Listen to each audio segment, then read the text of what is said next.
अस्सलाम वालेकुम, welcome to another episode of our view by Raza Tirmizi. मैं हूँ रज़ा तिरमिज़ी। कैसे हैं आप?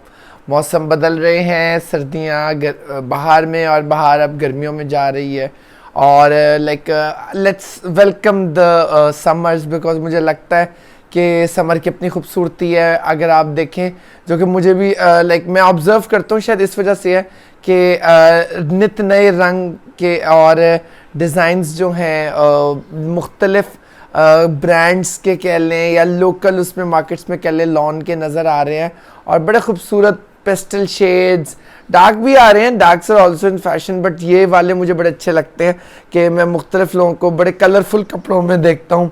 छोटे छोटे प्यारे प्यारे डिज़ाइन होते हैं, कई बेचारे जो है बेडशीट्स भी पहन लेते हैं सॉरी फॉर दिस। मैं अभी पिछले दिनों मेरा चक्कर लगा लिबर्टी, तो बड़े खूबसूरत प्रिंट लेकिन कुछ उसमें से मैं देख रहा था कि लोगों की चॉइस अभी भी वही पुरानी वाली है, तो वो उस टाइप के कपड़े भी थे और लोगों ने बेडशीट्स, पर्दा, लॉन, हर तरह का प्रिंट पहना हुआ था। तो अपने बंदे की चॉइस है जी, व्हाट कैन आई से। तो आज हम बात कर रहे हैं आपसे जिस ड्रामे की, दैट इज़ रद्द। उसकी एपिसोड 7 आ चुकी है। एपिसोड 7 का मुझे बड़ी शिद्दत से इंतज़ार था क्योंकि जो 6 की एंडिंग हुई थी ना, मैंने कहा सी हुन बड़े बड़े ठाके बजने। तो ऐसे ही हुआ है। एपिसोड 6 स्टार्ट होती है जिसमें ईमान जो है वो बहुत ज़्यादा खुश है अपनी मंगनी को लेके, लेकिन 6 के में उसके एंगेजमेंट का फंक्शन होता है, उधर ही जो है उसके नेफ्यू का अकीका भी होता है। तो ये दो इवेंट्स होते हैं। एपिसोड स्टार्ट होती है, सालार बाइक पे वहाँ जाने लगता है क्योंकि सारी जिम्मेदारी सालार की होती है वहाँ फूड अरेंजमेंट करने की, और उसका भाई जो है उसको रोक लेता है और उसको क्या कहते हैं काफ़ी ज़्यादा जिसे कहेंगे ना कि प्रेशराइज करके, क्योंकि उसकी पर्सनैलिटी इस तरह की दिखाई कि वो आगे उफ नहीं कर सकता, जो कि अब आगे रिवील भी हुई है, उसकी स्टेप मदर ने भी कही है।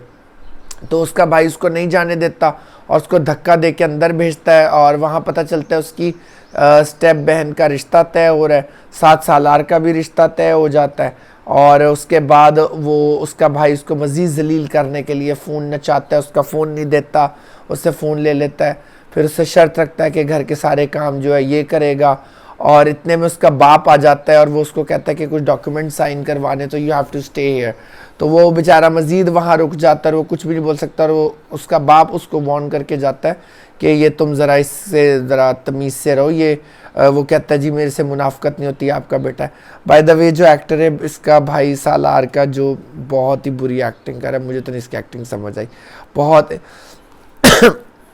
आई डोंट नो क्या करेक्टर बनाया है। वो इतनी बड़ी दाढ़ी, टेढ़े बाल, टेढ़ी बड़ी बड़ी अक्खां, एडे मोटे मोटे बुश जैसी आईब्रोज, बट ठीक है अब वो कर रहा है एक्टिंग, तो मैं क्या कह सकता हूँ। बट एक एक्टर को नजर आना चाहिए, ये पता नहीं मुझे क्यों लगता है कि नेगेटिव दिखाना है तो ये इस तरह का अटायर कर दें। एक्टिंग वाइज भी तो नेगेटिव हो सकता है। डायलॉग्स जो मुझसे करके वो बातें कर रहा है, भाई पहले पहले तेरी इतनी बड़ी बड़ी आँखें, तू एड्डे बड़े बड़े डेले खोल लिए, तो भरावा थोड़ा जा हॉली हो जा। सो दैट्स देयर चॉइस जी, मैं क्या कह सकता हूँ। एक्टिंग इसमें मैटर करती है।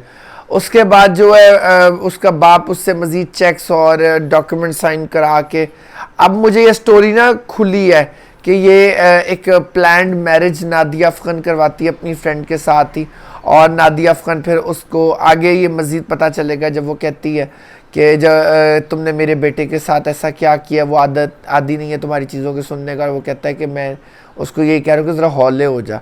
तो खैर देखें अब आगे एपिसोड्स में किस तरह इसमें डेवलपमेंट होती है, इसमें कैरेक्टर्स को रजिस्टर करा रहे हैं।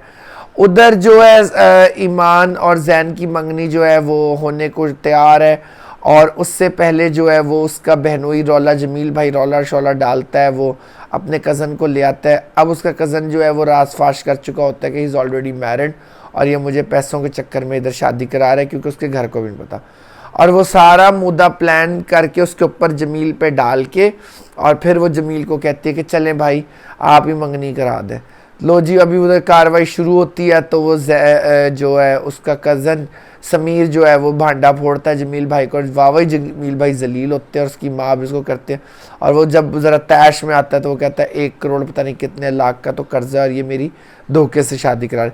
सो ये एक बड़ा अच्छा सीन उन्होंने दिखाया इवेंट पे, और एक बंदा जो है उसको जब सब मिलके कन्फ्रंट करते हैं तो वो फू फाँ करता है, उसकी माँ को बड़ा क्लेवर दिखा के अड्डे पैसे किधरों देगा, तू हॉलियो में समीर को देखती हूँ, तुम घर जाओ। दूसरी तरफ जैन के पेरेंट्स का रौला अभी तक ख़त्म नहीं हुआ, वो नहीं जाती अस्मा अब्बास, उसका बाप उसको आखिर गाड़ी से उतार के कहता है दफ़े हो जा इधरों, असी तेरे बगैर ही मंगनी कर लेंगे।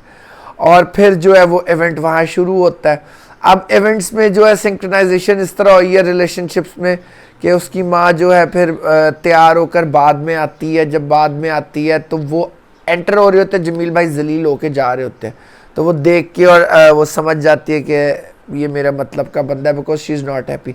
अब वो फ्रंट पे अच्छी और बैक बुरी बन के खेल रही है।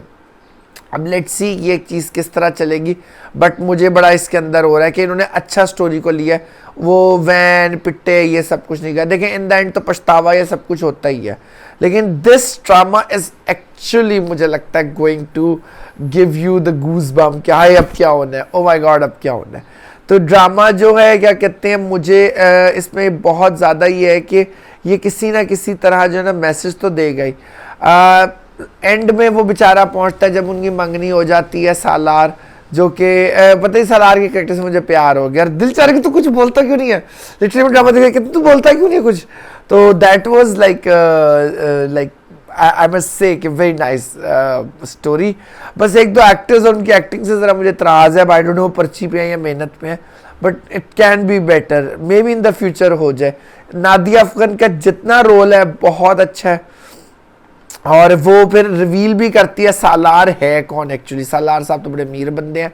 सालार की माँ जो है वो लाइक नादिया अफगान अपने मियाँ की उससे शादी कराती है, वो कहती है बेवकूफ़ी होती है, और उसके बाद जो है उसको मरवा देती है।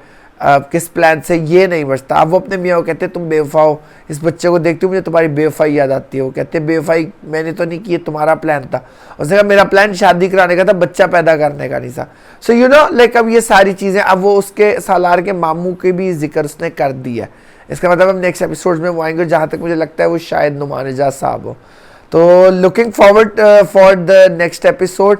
और अब जो है क्या कहते हैं उसकी जैन की माँ जो है वो पहुंचती है किसी मॉल में, रेस्टोरेंट में आई एम श्योर, और वो वहाँ पहुँच के अब वो एक बंदे से मिलने जा रही है। कौन है वो बंदा, अब वो हम आपको नेक्स्ट एपिसोड में बताएंगे, उसके लिए आप एपिसोड हमारी देखते रहिए। सो मुझे लगता है कि अच्छी ड्रामा अच्छी स्टोरी हो तो वो पहली एपिसोड से ग्रिप ले लेती है। कई दफ़ा पहली एपिसोड ज़रा डल हो जाती हैं, लेकिन वो आगे बहुत अच्छी हो जाती है। सो आई रियली होप कि आप लोग इस चीज़ को अंडरस्टैंड करें कि ड्रामे जब स्टार्ट हो उसको थोड़ा सा टाइम दें। सो दैट्स ऑल फॉर टुडे। आप थोड़ा सा इस चीज़ को मैं भी ड्रामे को देख रहा हूँ, आप भी देखें, अपनी राय से मुझे बताएं कि नेक्स्ट एपिसोड में क्या होने वाला है या आपको लगता है क्या होगा। क्योंकि दूसरी तरफ जाने जहाँ चल रहा है, इधर रद जो है वो जाने जहाँ इज़ अबाउट टू एंड, और रद is already on its peak now. 7 episodes हो चुकी हैं, तो ये बड़े अच्छे 2 प्लेस जो है ना वो पैरेलल चल रहे हैं।